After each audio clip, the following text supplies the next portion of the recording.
Hello friends, welcome to wars GS. दोस्तों आज हम बात करेंगे कोशिका की, यानी सेल की बात करेंगे। दोस्तों कोशिका से हर एक एग्ज़ाम में क्वेश्चन निश्चित रूप से बनते हैं। दोस्तों अगर आप हमारे चैनल पर नए हैं तो आप हमारे चैनल को सब्सक्राइब कीजिए और बेल आइकन को प्रेस कीजिए और जितना हो सके दोस्तों उतना शेयर कीजिए। दोस्तों आइए करते हैं वीडियो को शुरू। वीडियो शुरू करने से पहले आप हमारे चैनल को एक बार सब्सक्राइब कर दीजिए दोस्तों और लाइक कर दीजिए वीडियो को। आइए करते हैं वीडियो को शुरू। दोस्तों कोशिका का अध्ययन क्या कहलाता है? साइटोलॉजी कहलाता है, यानी कोशिका विज्ञान कहलाता है। सर्वप्रथम कोशिका की खोज किसने की है दोस्तों? 1665 ईस्वी में रॉबर्ट हुक ने किया। दोस्तों यहाँ पर जितने भी फैक्ट हम आपको बताएंगे, यहाँ से हर एक फैक्ट में से एग्जाम में क्वेश्चन पूछे ही गए हैं। किंतु इन्होंने किसकी खोज की थी दोस्तों? मृत कोशिका की, यानी डेड सेल की खोज की थी। इन्हीं फादर ऑफ साइटोलॉजी कहा जाता है। दोस्तों मृत कोशिका की खोज किसमें की थी? तो कार्क के छाल में की थी। कार्क के छाल में। ये दोस्तों मृत कोशिका की खोज की थी किसमें? कार्क के छाल में। यहाँ से भी क्वेश्चन बना है दोस्तों, इसलिए आप इसको याद कर लीजिएगा। सर्वप्रथम जीवित कोशिका की खोज किसने की थी? 1674 ईस्वी में की थी। एंटोनी वान लीeuwenhoek ने की थी। इन्हीं फादर ऑफ बैक्टीरियोलॉजी भी कहा जाता है। आप जानते हैं कि बैक्टीरिया की खोज किसने की है दोस्तों? तो एंटोनी वान लीeuwenhoek ने की है। लेकिन इसने जो जीवित कोशिका की खोज की थी किसमें की थी? तो माइकोप्लाज्मा में की थी दोस्तों। किसमें की थी? माइकोप्लाज्मा में की थी दोस्तों, ध्यान दीजिएगा। जीवित कोशिका की खोज की गई थी माइकोप्लाज्मा में और मृत कोशिका की खोज की गई थी दोस्तों कार्क की छाल में। कार्क नामक एक वृक्ष था दोस्तों, उसकी छाल में खोज की गई थी। दोस्तों रॉबर्ट ब्राउन ने 1881 ईस्वी में कोशिका के अंदर केंद्रक का खोज किया।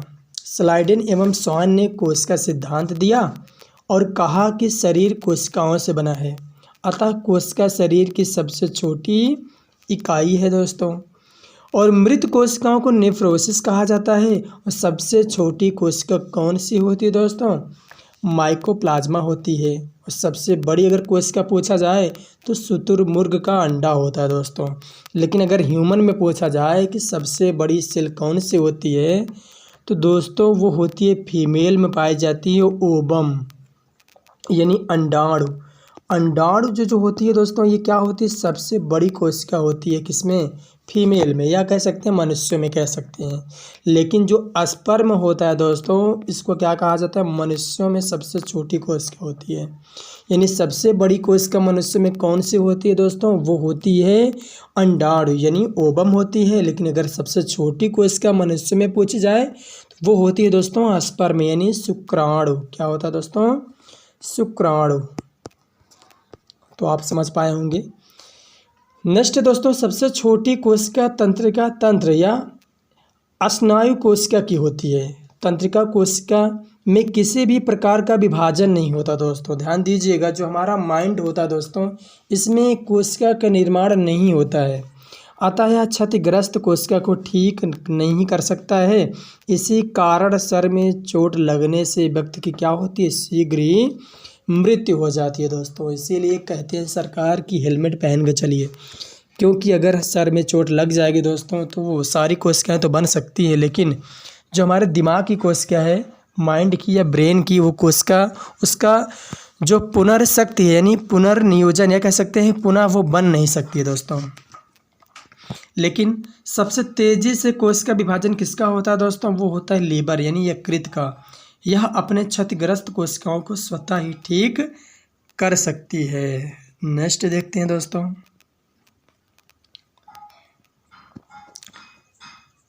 नेक्स्ट है दोस्तों कोशिका के अंग। कोशिका के अंग कितने होते हैं दोस्तों? पहला है आपका प्रोटोप्लाज्म, यानी जीव द्रव्य। इसकी खोज किसने की है? पुरकेंजे ने किया है। यह एक तरल गाढ़ा पदार्थ होता है। इसे जीवन का आधार कहते हैं दोस्तों। अगर आपसे पूछा जाए जीवन की आधार क्या है, तो वो है दोस्तों प्रोटोप्लाज्म। सभी जैविक क्रियाएं इसी द्रव के अंदर होती है। इसका 80% भाग जल से बना होता है। यह 2 प्रकार का होता है। कौन कौन सा होता है दोस्तों? कोशिका द्रव होता है, एक कोशिका द्रव होता है, सॉरी केंद्रिका द्रव होता है दोस्तों। एक होता है कोशिका द्रव, एक क्या होता है? केंद्रिका द्रव होता है। ये कहाँ पर है? ये है दोस्तों, इसको गाल्जी कहा जाता है। और ये है दोस्तों, इसमें जो फ्लूइड भरा है उसको क्या कहा जाता है? कोशिका द्रव्य कहा जाता है। लाइसोसोम दोस्तों ये है। अंतःप्रद्रव्यी जालिका कौन सा है दोस्तों? ये है आप जो देख रहे हैं इधर। केंद्रक द्रव्य कौन सा है दोस्तों? ये आप जो देख रहे हैं इधर, ये केंद्रक द्रव्य है। और यहाँ पर देखिए दोस्तों लिखा है गुणसूत्र। ये ऊपर का आप जो इधर देख रहे हैं ये क्या है? गुणसूत्र। और ये कोशिका झिल्ली है दोस्तों। कोशिका झिल्ली किसकी बनी होती है? सेलुलोज की बनी होती है दोस्तों। और यहाँ देख रहे हैं आप, ये केंद्रक है दोस्तों। ये जो आपको लाइन लाइन दिख रही है क्या है? केंद्रक है। ये केंद्रिका है दोस्तों, जो बड़ा सा दिख रहा है आपको। और ये जो खाली स्थान है इसको रिक्तिका बोलते हैं दोस्तों। आप फिगर को अच्छे से समझ लीजिए। नेक्स्ट और देखते हैं इसमें से दोस्तों, आगे देखते हैं। रिक्तिका हो गया दोस्तों। ये जो आपको दिख रहा है ये है माइटोकॉन्ड्रिया। ये जो आपको इस तरह का स्ट्रक्चर दिख रहा है ये क्या है? माइटोकॉन्ड्रिया है। और केंद्रक द्रव्य आप देख ही लिए हैं यहाँ पर, ये जो दोस्तों। तो उम्मीद है आप फिगर को समझ पाए होंगे। नेक्स्ट है दोस्तों कोशिका भित्ति यानी सेल वॉल। यह किसका बना होता है दोस्तों? सेलुलोज का बना होता है।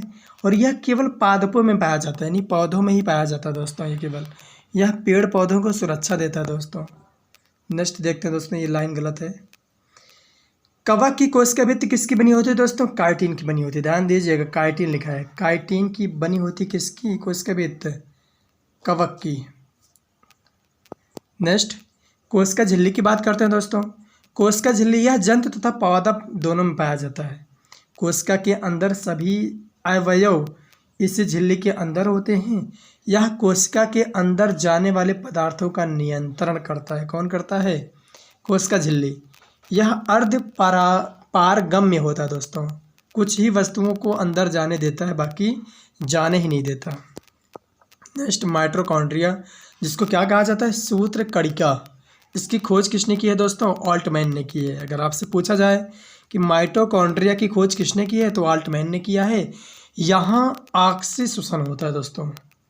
यह क्रेब्स चक्र चलता है। इसके फलस्वरूप एटीपी तथा ग्लूकोज बनते हैं और हमें ऊर्जा मिलती है। इसी कारण इसे क्या कहा जाता है? कोशिका का पावर हाउस यानी शक्ति गृह कहा जाता है दोस्तों। ध्यान दीजिएगा, जो माइटोकॉन्ड्रिया होता है इसको क्या कहा जाता है? Power house of the cell कहा जाता है। यानी ये क्या होता है? शक्ति गृह होता है। माइटोकॉन्ड्रिया के अंदर आंतरिक दीवारों को क्रिस्टी कहा जाता है दोस्तों। जो आंतरिक दीवारें होती हैं माइटोकॉन्ड्रिया की उसको क्या कहा जाता है? क्रिस्टी कहा जाता है। नेक्स्ट देखते हैं। नेक्स्ट अंतःप्रद्रव्यी जालिका यानी एंडोप्लाज्मिक रेटिकुलम क्या होता है दोस्तों? ईआर जिसको कहा जाता है। यह कोशिका के अंदर आंतरिक क्या करता है? यह कोशिका के अंदर आंतरिक सहायता देता है दोस्तों। यह इसे कोशिका का आंतरिक कंकाल कहा जाता है।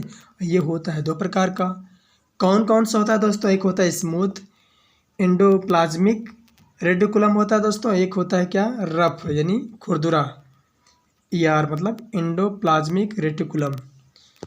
जो ईआर होता है दोस्तों यानी एंडोप्लाज्मिक रेटिकुलम जो होता है स्मूथ वाला, ये क्या करता है दोस्तों? ये कार्बोहाइड्रेट तथा वसा का निर्माण करता है।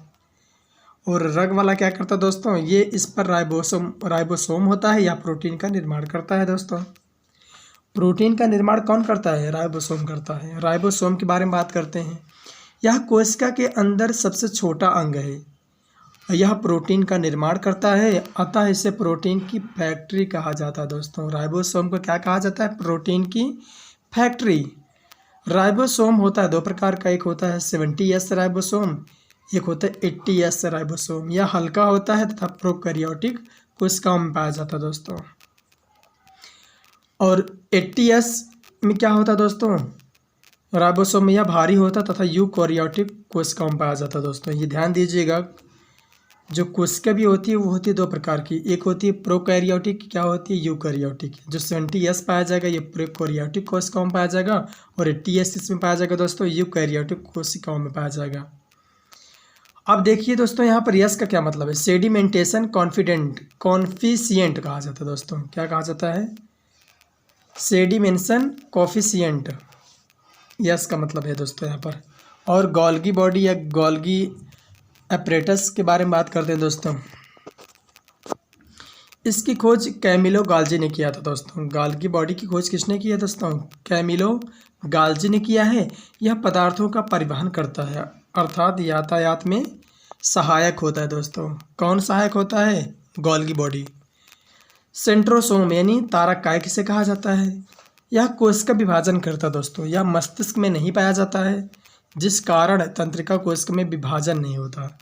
यह केवल जंतु कोशिका में पाया जाता है। पादप कोशिका में कोश का विभाजन सेल प्लेट के द्वारा होता है। किसके द्वारा होता है दोस्तों? सेल प्लेट के द्वारा। जितने भी फैक्ट आपको बता रहे हैं दोस्तों, हर एक फैक्ट से क्वेश्चन पूछा गया है और हर एक फैक्ट को आप अच्छे से याद कर लेंगे दोस्तों। सेंट्रोसोम की खोज किसने की है? तो वो की है दोस्तों वोबेरी ने। लाइसोसोम की बात करते हैं तो लाइसोसोम या कोशिका के अंदर पाचन का कार्य करता है। कौन करता है दोस्तों? लाइसोसोम करता है। इसके अंदर जल अपघटक एंजाइम पाया जाता है। किसके अंदर? लाइसोसोम के अंदर।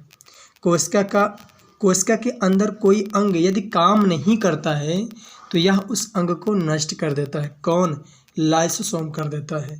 जब पूरी कोशिका कार्य नहीं करती तो यह कट जाता है, जिससे क्या होती है दोस्तों? पूरी कोशिका नष्ट हो जाती है। अतः इसे आत्महत्या की थैली या एटम बम कहा जाता है। अगर आपसे पूछा जाए कि आत्महत्या की थैली किसे कहा जाता है तो लाइसोसोम को।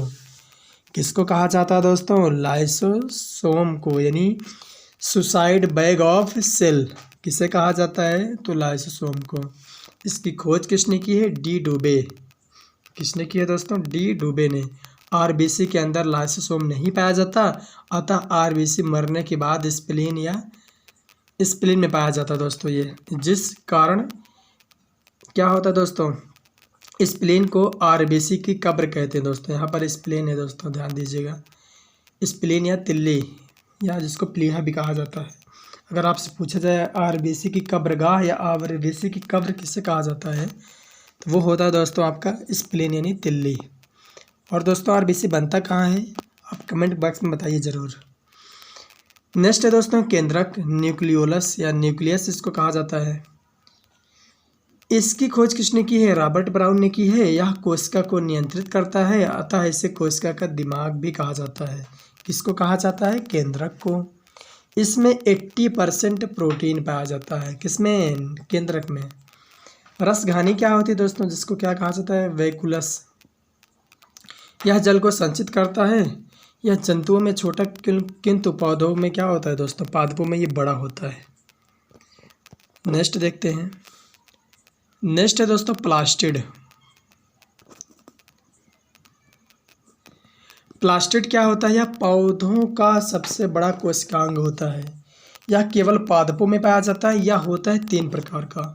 प्लास्टिड कितने प्रकार का होता है दोस्तों? 3 प्रकार का होता है। एक होता है क्लोरोप्लास्ट, एक होता है ल्यूकोप्लास्ट, एक होता है क्रोमोप्लास्ट। ध्यान दीजिएगा, जिसको क्लोरोप्लास्ट को हरित लवक कहा जाता है और ल्यूकोप्लास्ट को अवर्णित लवक कहा जाता है और क्रोमोप्लास्ट को क्या कहा जाता है दोस्तों? वर्णित लवक कहा जाता है। हरित लवक क्या होता है दोस्तों? यह भोजन का निर्माण करता है। यह पत्ती तथा तना में पाया जाता है। कहाँ पाया जाता है दोस्तों? पत्ती तथा तना में पाया जाता है। ल्यूकोप्लास्ट क्या करता है दोस्तों? ये भोजन का संग्रह करता है। यह जड़ तथा फल में पाया जाता है। जड़ तथा फल में पाया जाता है दोस्तों। वर्णित लवक क्या करता है दोस्तों? ये रंग प्रदान करता है। जैसे टमाटर या मिर्च का लाल रंग। टमाटर का लाल रंग किसकी वजह से होता है दोस्तों? लाइकोपीन की वजह से। मिर्च का जो हरा रंग है किसकी वजह से होता है दोस्तों? तो आप जानते हैं किसकी वजह से होता है? कैप्सेथीन की वजह से दोस्तों। एक होता है कैप्साइसिन, एक होता है कैप्सेथीन। कैप्साइसिन की वजह से क्या होता है दोस्तों? मिर्च आपको तीखा लगता है। एक होता है कैप्सेथीन, जिसकी वजह से क्या होता है? मिर्च हरी होती है। नेक्स्ट, गाजर में जो दोस्तों गाजर का जो नारंगी रंग होता है वो किसकी वजह से होता है? कैरोटीन की वजह से होता है। चुकंदर का जो लाल रंग होता है विटामिन की वजह से होता है दोस्तों। फलों का पीला रंग किसकी वजह से होता है? जेंथोफिल की वजह से। कोशिका दोस्तों होते हैं कितने प्रकार के? 2 प्रकार की होती है। एक होती है कोशिका प्रोकैरियोटिक या अविकसित होती है दोस्तों। एक क्या होती है? यूकैरियोटिक। यूकैरियोटिक होती है दोस्तों, जिसको क्या कहा जाता है, विकसित, और एक होती है प्रोकैरियोटिक। दोस्तों यूकैरियोटिक में क्या पाया जाएगा, केंद्रक पाया जाता है दोस्तों, और इसमें प्रोकैरियोटिक में केंद्रिका या केंद्रक नहीं पाया जाता है। और क्या अंतर होता है दोस्तों, और इसमें इसको क्या कहा जाता है, जो प्रोकैरियोटिक होता है दोस्तों, इसको क्या कहा जाता है, प्राथमिक कोशिका, यानी अविकसित कहा जाता है इसको। और ये क्या होता है दोस्तों, साइज में क्या होता है, स्मॉल होता है, कौन, प्रोकैरियोटिक होता है। और इसमें कोशिकांग भी नहीं मिलता दोस्तों, कोशिकांग भी नहीं मिलते इसमें। आइए देखते हैं थोड़ा सा अंतर इसके बारे में। यूकैरियोटिक जो होता है दोस्तों, ये होता है दो प्रकार का, यानी दो जंतुओं में पाया जाता है, एक होता है पादप, एक होता है जंतु, मतलब दो चीज़ों में पाया जाता है। प्रोकैरियोटिक में क्या होता है दोस्तों, इसमें कोशिका के सभी अंग नहीं पाया जाते, इसे प्रारंभिक कोशिका कहा जाता है। इसमें कोशिका झिल्ली राइबोसोम 70S पाया जाता है तथा शेष अंगों का अभाव देखा जाता है इसमें, किसमें, प्रोकैरियोटिक में दोस्तों। ध्यान दीजिएगा, इसमें न्यूक्लियस नहीं पाया जाता है, यानी केंद्रक नहीं पाया जाता है। यूकैरियोटिक में क्या होता है दोस्तों, ये पूरी तरह से विकसित होती है, इसमें कोशिका के सभी अंग पाए जाते हैं, इसमें 80S राइबोसोम भी पाया जाता है। पादप कोशिकाओं का आकार चौकोर होता है, इसके अंदर सबसे बड़ा अंग प्लास्टिड होता है। ध्यान दीजिएगा, सबसे बड़ा अंग जो होता है पादप कोशिकाओं का कौन सा होता है, प्लास्टिड, जो कि कितने प्रकार का होता है, 3 प्रकार का, अभी आपने देखा। नेक्स्ट दोस्तों, इसमें क्लोरोफिल पाया जाता है, किसमें, यूकैरियोटिक में। और जंतु कोशिकाएं गोल होती हैं, इसके अंदर सबसे बड़ा अंग कौन सा होता है, केंद्रक होता है। मिलते हैं दोस्तों नेक्स्ट वीडियो में। जय हिंद।